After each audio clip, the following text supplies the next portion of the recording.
स्वागत है नेशनल खबर पे। मैं आपके साथ प्रज्ञा झा। जैसे कि आयुर्वेद का नाम आपने बहुत सुना होगा कि आयुर्वेद से चीजें कितनी ज्यादा ट्रीट होती हैं। अब मैं आपको आयुर्वेद का मतलब बताती हूँ। आयुर मतलब आपका जीवन और वेद मतलब ज्ञान, यानी कि वो चीज जो आपको आपके जीवन का ज्ञान दे, वो है आयुर्वेद। और आज नेशनल खबर की पूरी टीम गुड़गांव के श्रेयास में साई संजीवनी आयुर्वेदा में यहाँ पर मौजूद है और अभी हमारे साथ जाने माने डॉक्टर पुरु धवन जी जुड़े हुए हैं। बहुत बहुत स्वागत है सर आपका। Thank you very much. इसी के साथ मेरा सबसे पहला सवाल होगा, जैसे कि किडनी की बात कर रहे हैं हम, तो किडनी जिन इंसानों की फेल हो जाती है और डायलिसिस होते हैं, तो कुछ ऐसे सिम्टम्स भी तो नजर आते होंगे। किडनी जब खराब होनी शुरू होती है तो वो कुछ इनिशियल सिम्टम्स देती है और कुछ केसेस में बिल्कुल सिम्टम्स नहीं आते। अगर बीपी, क्योंकि किडनी खराब होने के पीछे दो बड़े रीजंस हैं, बीपी और शुगर। अब बीपी अगर आपकी बॉडी में एकदम तेज़ी से बढ़ेगा तो वो सिम्टम देता है, हेडेक देता है, ब्लरी विजन देता है, तो वो सिम्टम होते हैं हाई बीपी के। अगर आप इस हाई बीपी के सिम्टम को इग्नोर कर जाते हो तो चांसेस होते हैं कि बीपी की वजह से आपकी किडनी खराब हो जाएगी। तो एक तरीके से जो हाई बीपी का सिम्टम है वही किडनी खराब होने का भी सिम्टम हो गया। इसी तरह से अगर आपको वीकनेस बन रही है, यूरिन बहुत ज़्यादा आ रहा है, तो वो एक सिम्टम होता है डायबिटीज़ का। अब जो डायबिटीज़ से, अब हम मान के चलते कि डायबिटीज़ है आपको, तो 4 में से 1 पेशेंट की किडनी डायबिटीज़ की वजह से खराब होती है। तो जो डायबिटीज़ के सिम्टम्स है वही है किडनी फेल के इनिशियल सिम्टम्स। अगर कोई पेशेंट इन दोनों को इग्नोर कर देता है कि ठीक है डायबिटीज़ ही तो है, बीपी ही तो है, सभी को तो होता है, दवाई खा लूँगा ठीक हो जाऊँगा, ये अप्रोच रखता है, या मुझे कोई दिक्कत नहीं हो रही, महसूस नहीं हो रही, मुझे दवाई लेने की ज़रूरत नहीं है। जब एक इंसान ऐसी अप्रोच ले लेता है तब किडनी खराब होनी शुरू होती है। और जब किडनी खराब हो रही है तो किडनी का काम होता है बॉडी में से पानी निकालना, वेस्ट मटेरियल क्रिएटिनिन यूरिया को निकालना। अब ये नहीं हो पाएगा। अब बॉडी में ये टॉक्सिक मटेरियल इकट्ठे होने शुरू हो गए। अब ये टॉक्सिक मटेरियल है, बॉडी को पसंद तो आएंगे नहीं, बॉडी इसके अगेंस्ट सिम्टम पैदा करती है। जब क्रिएटिनिन लेवल बढ़ना शुरू होता है तो आपको इचिंग हो सकती है, आपको नींद बहुत ज़्यादा आ सकती है, नींद कम हो जाएगी, खून की कमी देखने को मिल जाती है कि जब किडनी डैमेज होनी शुरू होती है, मसल्स में क्रैम्प आने शुरू होते हैं। मगर ये सारे सिम्टम तब आते हैं जब किडनी काफ़ी हद तक खराब हो चुकी होती है। इनिशियल स्टेजेस में सिम्टम सिर्फ एक आ रहा होता है, वो है यूरिन में प्रोटीन। अगर यूरिन में झाग आ रही है, किसी को लगता है कि हमने यूरिन किया और ऐसा लग रहा है कि सर का पानी वहाँ पड़ा हुआ था, बहुत सारी झाग बन रही है, तो इनिशियल सिम्टम होता है, तो वो बता रहा होता है कि यूरिन में प्रोटीन है। किडनी खराब का वो भी नहीं बता रहा होता। अब यूरिन में प्रोटीन जो होता है वो सबसे इनिशियल सिम्टम होता है और मैक्सिमम केसेस में हमें देखने को मिल जाता है।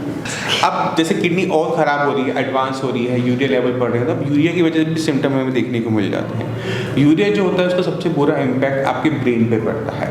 सबसे पहले पेशेंट को भूख कम लगनी शुरू होती है, खाना खाने के बाद एकदम वॉमिटिंग फीलिंग होनी शुरू हो जाती है, पानी पीता है उसके बाद वॉमिटिंग शुरू हो जाती है। तो ये सिम्टम यूरिया की वजह से आने शुरू हो जाते हैं। तो अगर आपको ये सिम्टम कहीं भी देखने को मिल रहे हैं, आप इन्हें इग्नोर कर रहे हो, तो वो आपके लिए दिक्कत है। फिर पेशेंट को डायलिसिस की तरफ जाना पड़ सकता है, क्योंकि उसने इनिशियल स्टेजेस पर जो सिम्टम थे उसे किसी भी कारण से इग्नोर किया था। तो जो साइन एंड सिम्टम्स मैंने बताए हैं, अगर कोई इसको ध्यान रखता है, बीपी का इग्नोर नहीं करता, डायबिटीज़ को इग्नोर नहीं करता, वो किडनी का पेशेंट बनेगा ही नहीं। धवन जी, बात ये है कि ऐसे जो सिम्टम्स हैं वो और भी देखने को, किसी और बीमारी में भी देखने को मिलते हैं। बिल्कुल होप सो। तो इंसान को कैसे पता चले कि वो किडनी के लिए ही है या फिर किसी और बीमारी के लिए है? अगर बीपी शुगर की आपकी हिस्ट्री है तो आपको हर साल एक बार KFT ज़रूर करवा लेना चाहिए और यूरिन टेस्ट। अगर यूरिन में प्रोटीन आ रहा है, किडनी फंक्शन देख रहे हैं कि वो डेटोराइट हो रहा है, तो आपको वहाँ पे एक्शन लेने की ज़रूरत होती है। अब जो भी इनिशियल साइन आपने कहा कि ये सिम्टम्स जो हैं और बीमारियों में देखने को मिलते हैं, बिल्कुल सही कहा आपने, और बीमारियों में देखने को मिलते हैं, बट हमारे पास टेस्ट के अलावा कोई दूसरा रास्ता नहीं है जांचने का कि ये जो बीमारी के सिम्टम आ रहे हैं वो कहाँ से आ रहे हैं।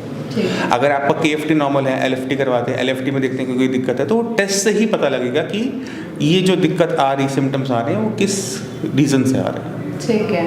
तो अगर कोई इंसान डायलिसिस की तरफ मूव करता है, तो डायलिसिस से वैसे तो काफ़ी सारे नुकसान शरीर को होते हैं, तो अगर कोई करता है तो मैं आपसे जानना चाहूँगी एज अ डॉक्टर कि शरीर को क्या क्या नुकसान झेलने पड़ सकते हैं? देखो, डायलिसिस का सबसे बड़ा नुकसान क्या होता है कि जब हम डायलिसिस कोई करवाने जाता है तो बॉडी में से क्रिएटिनिन और यूरिया तो निकलता है ही है, बट साथ में बॉडी में जो मिनरल्स हैं, जो प्रोटीन हैं, जो विटामिन है, वो भी निकलने शुरू हो जाते हैं। तो हम एक कॉमन चीज़ देखते हैं हर ऑलमोस्ट सारे ही डायलिसिस पेशेंट में कि उनकी बॉडी में वीकनेस आनी शुरू हो जाती है। अब पेशेंट वीक हो रहा है, वो कमज़ोर होता जा रहा है, उसका मसल मास कम होता जा रहा है, तो जो उसका हार्ट बना हुआ है, दिल जो बना है, वो भी मांसपेशी का बना हुआ है। तो वहाँ जब वीकनेस पहुँचती है तो हार्ट की कैपेसिटी ब्लड को पंप करने की वो ख़त्म होनी शुरू हो जाती है, और एक स्टेज ऐसी पहुँचती है जहाँ पे वो पंप ही नहीं कर पाता, ब्लड सर्कुलेट ही नहीं पाता, और पेशेंट की डेथ हो जाती है। तो ये सबसे बड़ा नुकसान है डायलिसिस का।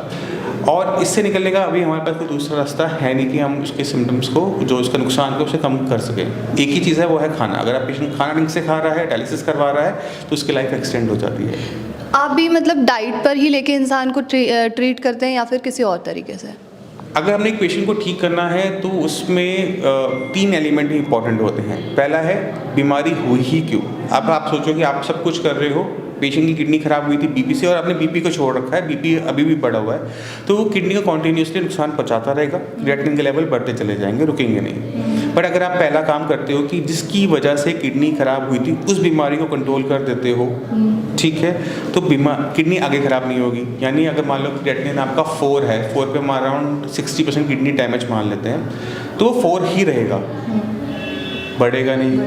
पहली चीज़ ही होगी। दूसरी चीज़ होती है डाइट, क्योंकि बॉडी में हम जो भी चीज़ लेके जा रहे हैं वो हम खाने से मैक्सिमम लेके जा रहे हैं जी।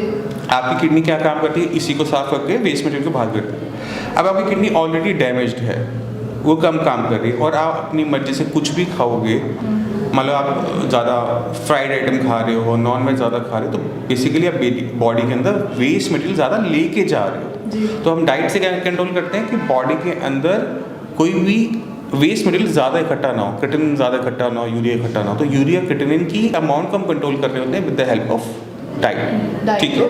अब किडनी है वो वीक हो रही है, तो उसे भी खाना चाहिए, तो हम उसका ध्यान रखते हैं कि किडनी को ठीक होने के लिए एनर्जी मिलती रहे, ठीक है। तो डाइट का इंपॉर्टेंस यहाँ पर आ जाती है। तीसरा पार्ट आता है किडनी खुद। किडनी जो हमारी होती है, हम मरी हुई चीज़ को जिंदा नहीं कर सकते, यानी किडनी को नुकसान हुआ तो कुछ हिस्सा उसका अंदर मर जाएगा, हम उसे जिंदा नहीं कर सकते। बट जो बची कुची किडनी है उसकी फंक्शनिंग को सुधार कर हम क्रिएटिनिन और यूरिया को बेटर तरीके से बाहर निकाल सकते हैं। जब हम ऐसा करते हैं तो GFR बढ़ जाता है, क्रिएटिनिन यूरिया डाउन हो जाता है। लेकिन एक चीज़ ये भी तो देखी जाती है कि जैसे कोई किसी इंसान की एक किडनी खराब हो गई है, तो जो पूरा प्रेशर होता है वो दूसरी किडनी पे ट्रांसफ़र होगा, तो वो कैसे चलेगी फिर? नहीं, आपने बात बिल्कुल सही की। अगर किसी भी वजह से मान लो एक्सीडेंट हो गया या हमने इन्फेक्शन हो गया किडनी में, एक किडनी पूरी निकाल दी, अब किडनी रह गई एक, तो बॉडी में एडजस्ट करने की कैपेबिलिटी होती है जी। तो बॉडी क्या करती है कि किडनी सारा ब्लड एक ही किडनी की तरफ पुश हो रहा है, किडनी अपने साइज को बड़ा कर लेगी ऑटोमेटिक तरीके से, नेचुरल तरीके से, अच्छा, ठीक है। तो वो इस पर्सन सिंगल किडनी में भी सर्वाइव कर लेता है। अगर इस किडनी का कोई नुकसान हो जाएगा तो दिक्कत आ जाएगी, तब तो खत्म ही ना बात, तब तो बची ही नहीं कुछ। अगर मान लीजिए कि किसी इंसान की किडनी खराब ही हो गई, वो डायलिसिस कराना ही पड़ गया उसको, तो उसे क्या क्या प्रिकॉशंस लेने चाहिए? देखिए, अगर किसी का डायलिसिस शुरू हो गया है, अब यहाँ पे हफ्ते में कितनी बार डायलिसिस हो रहा है उस पर डिपेंड करता है कि उसकी लाइफ क्या होगी। अगर हम हफ्ते में एक बार डायलिसिस करवाते हैं तो हम लेके चलते हैं कि ऑलमोस्ट नॉर्मल एज मिल जाती है, 20 से 30 साल मिल जाते हैं। अगर हफ्ते में 2 बार डायलिसिस हो रहा है तो एक एवरेज लाइफ एक्सपेक्टेंसी डाउन हो जाती है, 5 ईयर्स पर आ जाती है। और अगर हम हफ्ते में 3 बार डायलिसिस करवाना पड़ता है किसी भी रीज़न से, तो जो लाइफ एक्सपेक्टेंसी होती है वो 6 मंथ टू 1 ईयर या 1.5 साल तक आप मैक्सिमम उसको ले जा सकते हो, और 1.5 साल में बॉडी खत्म हो जाएगी। तो नंबर ऑफ फ्रिक्वेंसी डिसाइड कर रही है कि पेशेंट कितना लंबा सर्वाइव कर पाएगा। तो हमारा अब अगर हमने फ्रिक्वेंसी को डाउन रखना है, मान लो कि शुरू हो भी गया है, हफ्ते का एक है और एक ही बना रहे या वो बंद हो जाए, तो हमें कहीं ना कहीं जो नेचुरल प्रोसेस है खून साफ करने का, यानी किडनी, उसे थोड़ा सा काम लेना पड़ेगा। थोड़ा काम अगर मान लो किडनी कर रही है तो या तो डायलिसिस की रिक्वायरमेंट नहीं पड़ेगी या फिर कम पड़ेगी, तो थोड़ा थोड़ा काम किडनी से लेते रहना चाहिए। अगर पूरा बंद कर दोगे तो लाइफ शॉर्ट हो जाएगी। तो बात तो सही है कि अगर आप पूरी चीज़ एक ही चीज़ पर भार डाल दोगे तो आपकी लाइफ कम होने के चांसेस कुछ ज़्यादा ही बढ़ जाते हैं। तो जैसे अभी मेरा सवाल ये था कि अगर किसी इंसान को कुछ हो जाए या डायलिसिस हो जाए तो वो मतलब कैसे ट्रीट करे अपने आप को, तो घर पे कोई ट्रीटमेंट हो सकता है इसका? जैसे मैं बाकी यूट्यूब चैनल्स की बात कर रही हूँ, बाकी जो अदर प्लेटफॉर्म्स हैं वहाँ पर घर पे कैसे अपने आप को ट्रीट करें, ये चीज़ बहुत देखने को मिलती है। तो ऐसा भी कुछ होता है कि घर पे ट्रीट हो रहे हैं आदमी? कुछ चीज़ें पेशेंट कर सकता जी। है, हम बिल्कुल ना कर दें ऐसा नहीं है। कुछ चीज़ें एक पेशेंट के हाथ में ही होती हैं। बीपी और शुगर, अगर आपको पता है कि आपकी किडनी किस वजह से खराब हुई थी, बीपी आप घर पर चेक कर सकते हो, शुगर आप घर पर चेक कर सकते हो। आप मेक श्योर कर सकते हो कि आपका बीपी और शुगर नॉर्मल लिमिट्स में रहे। अब आप उसके लिए मेडिसिन ले रहे होते हो, तो आपने मेडिसिन ली, आप अपना बीपी और शुगर टेस्ट करो कि वो नॉर्मल लिमिट्स में है या नहीं है, क्योंकि अगर आप मेरे से मेडिसिन ले भी गए, ये काम आपको घर जाके करना ही पड़ेगा। अगर आपको लगता है कि बीपी आपका बढ़ा है, शुगर बढ़कर आ रहा है, तो हम कहते हैं कि उसकी चार्ट बनाओ, उसको एक आप लिखते चले जाओ, नोट डाउन करते चले जाओ, और आप चाहे अपने डॉक्टर्स को दिखाओ, चाहे आप हमारे डॉक्टर्स को दिखाओ, बट आपको वो दिखाना पड़ेगा, आपको बताना पड़ेगा कि मेरा बीपी इतना आ रहा है, इतने बजे आ रहा है, मेडिसिन खाने से पहले आ रहा है, मेडिसिन खाने के बाद आ रहा है, क्योंकि उससे हमें हेल्प मिलती है उस बीमारी को कंट्रोल करने में जिसकी वजह से किडनी खराब हुई थी। ठीक है, ठीक है। तो मेरा आखिरी सवाल आपसे यही होगा, जैसे कि पेशेंट ज़्यादातर यही जानना चाहते हैं कि परसेंटेज लेवल ठीक होने का क्या होता है? परसेंटेज देखिए, मैं सवाल आपसे इसलिए पूछ रही हूँ कि लोग मेरे से यही पूछते हैं। मैं अपना तो बता सकता हूँ, बाकी मैं सबका नहीं बता सकता। अच्छा, तो यहाँ पे आगे कितने लोग ठीक हो सकते हैं, कितने परसेंट ठीक हो सकते हैं? मैं पहले एक टर्म ठीक कर देता हूँ, वो है ठीक। किडनी फेलियर के पेशेंट्स पूरी तरह से क्योर नहीं हो सकते। हम किडनी की फंक्शनिंग को बढ़ाते हुए पहले महीने में 80% पेशेंट्स को आराम दे देते हैं कि क्रिएटिनिन लेवल डाउन होने शुरू हो गए। मगर जब हम ठीक वर्ड कहते हैं तो ठीक वर्ड का मतलब होता है क्रिएटिनिन लेवल नॉर्मल होना। तो नॉर्मल लाना मुश्किल होता है, क्योंकि किडनी के अंदर अगर हिस्सा कोई डेड हो गया है, मर गया है, तो ठीक करने के लिए मुझे जिंदा करना पड़ेगा, और ऐसी शक्तियाँ किसी भी डॉक्टर के पास नहीं है जो मरे को जिंदा करते हैं। तो इसी वजह से ठीक वर्ड इस्तेमाल नहीं होगा, क्योर वर्ड इस्तेमाल नहीं होगा। वहाँ पर इम्प्रूवमेंट वाली बात है कि GFR बढ़ाना, क्रिएटिनिन डाउन करना, वो हम 80% पेशेंट को फर्स्ट मंथ में ही डिलीवर कर देते हैं। चलिए, तो ये बहुत शायद खुशी की बात आप लोगों के लिए भी होगी कि 80% तक यहाँ पर इम्प्रूव हो जाती है, क्योर नहीं होती है। चलिए, तो आशा है कि आपको समझ आया होगा कि आखिर अगर आप डायलिसिस कराते हैं तो आपके शरीर में क्या क्या नुकसान होते हैं। बहुत बहुत शुक्रिया पुरु जी। Thank you. तो ऐसे ही और इन्फॉर्मेटिव जानकारी लेने के लिए नेशनल खबर के साथ बने रहिए, और पुरु धवन जी के जो किडनी ट्रीटमेंट का जो तरीका है उसके साथ बने रहिए, जिससे कि हम आगे और आ सकें। बिल्कुल। तो अभी इससे पहले जैसे कि आपने देखा कि डॉक्टर पुरु धवन ने क्या क्या बताया किडनी के बारे में, तो आपको बिलीव दिलाने के लिए अभी हमारे साथ एक पेशेंट भी मौजूद है जो कि किडनी की ही पेशेंट है, जो कि एक बच्ची है। सबसे पहले तो आपका नाम बताइएगा। शीतल। आप कहाँ से? पलवल से। पलवल। तो अभी जो है इनके मामा जी भी हमारे साथ जुड़े हुए हैं। तो सर, आप लोग कहाँ से आए हैं फिलहाल? पलवल में कहाँ से? पलवल में गांव से आए हैं, गुदराना गांव से। अच्छा। तो क्या प्रॉब्लम थी इनको? मैम, इसको प्रॉब्लम थी, किडनी की प्रॉब्लम थी इसको। मतलब स्टार्टिंग में इसको किडनी की प्रॉब्लम ऐसे ही, इसको प्रोटीन लॉस हुआ था, तब हमें इसको मालूम हुआ कि इसके किडनी की दिक्कत है। अच्छा। तो इससे पहले भी आप कहीं कहीं गए होंगे, कहाँ? जी मैम, हमने आगरा भी दिखा चुके हैं, हम एम्स में भी दिखा चुके हैं, और जयपुर भी दिखा चुके हैं इसको। और हमने इसको आगरा दिखाया था, तो वहाँ पे हमने इसको भर्ती किया था। मतलब इसकी प्रॉब्लम 1 साल हो गई इसको। अच्छा। किडनी की प्रॉब्लम को, तो वहाँ पे इसकी 4-5 बार डायलिसिस भी हो गई थी। तब किडनी की प्रॉब्लम हुई थी, तब इसका जो क्रिएटिनिन लेवल था वो 13 था। अच्छा। तो फिर डायलिसिस 3-4 बार हुई थी, तो इसका क्रिएटिनिन लेवल 1.5 के करीब आ गया था। तो इसकी दवाएँ चलती रहीं, फिर कुछ दिन दवा चलने के बाद फिर उसको प्रॉब्लम क्रिएट होने लगी। अच्छा। तो फिर हमने सोचा कि अब एलोपैथिक में तो होगा नहीं, फिर हम आयुर्वेदिक की तरफ गए। तो हमने फिर यूट्यूब पे देखा था पुरु धवन जी के बारे में, तब हम यहाँ पे आए थे। यानी यूट्यूब के माध्यम से ही आपको पता चला। तो फिलहाल अभी ये कितने साल की है? 15 साल की है। एक 15 साल की बच्ची या लड़की या जैसे भी कहें आप, उन्हें किडनी की प्रॉब्लम है, और इसमें कितनी ज़्यादा दिक्कत झेलनी पड़ती है आप इस बच्ची के मुंह से ही जान लेते हैं। बच्चे, इससे पहले आपको कोई पेन वगैरह भी कैसे कुछ फील होता था इससे? कैसा? तो आप जब यहाँ आए तो कैसा लगा? यहाँ पे डॉक्टर साहब ने कैसे कैसे ट्रीट किया?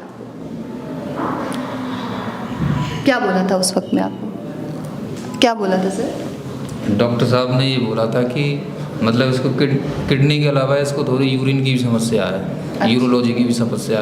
तो सर ने बोला था कि हम इसको 15 दिन की दवा देते हैं, अगर हम फ़ायदा होता तो हम आगे ट्रीटमेंट चलाएंगे, नहीं तो बंद कर देंगे। अच्छा। तो आफ्टर 15 दिन ट्रीटमेंट लेने के बाद इसका जो क्रिएटिनिन लेवल था 4.59 था। तो आफ्टर 15 दिन के बाद दवा लेने के बाद इनका क्रिएटिनिन लेवल आ गया था 1.91। तो हमें इम्प्रूवमेंट लगा, तो सर ने फिर 1 महीने की दवा और दी। फिर 1 महीने की दवा देने के बाद इसका फाइनल जो क्रिएटिनिन लेवल है वो 1.61 है।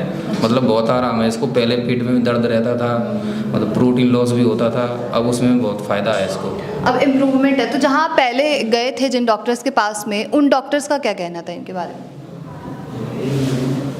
उन डॉक्टर्स का ये कहना था कि मतलब इसका एलोपैथिक में मतलब कोई इलाज है ही नहीं, मतलब इसकी मतलब जीवन भर दवाई चलती रहेंगी, उन्होंने ये कहा था।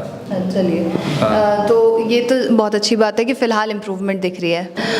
तो इन पेशेंट से बात करके मेरे को जो बात पता चली है वो ये भी है कि 45 डेज़ के अंडर में इस बच्ची का जो क्रेटिनाइन लेवल था वो था 4.59 और अब इसका जो क्रेटिनाइन लेवल है वह 1.6 पहुंच चुका है। तो ये एक खुद में ही बहुत बड़ा अचीवमेंट है किसी इंसान को ठीक करने के लिए। और नेशनल खबर की टीम जो है आपके साथ ऐसे और पेशेंट्स को साझा करती रहेगी जो इम्प्रूव होते जा रहे हैं, जिससे कि आपको भी एक सटीक जानकारी मिल सके कि आप अगर यहाँ आते हैं तो यहाँ पर आप कितने प्रतिशत ठीक हो सकते हैं या फिर कितने प्रतिशत आप इम्प्रूव हो सकते हैं।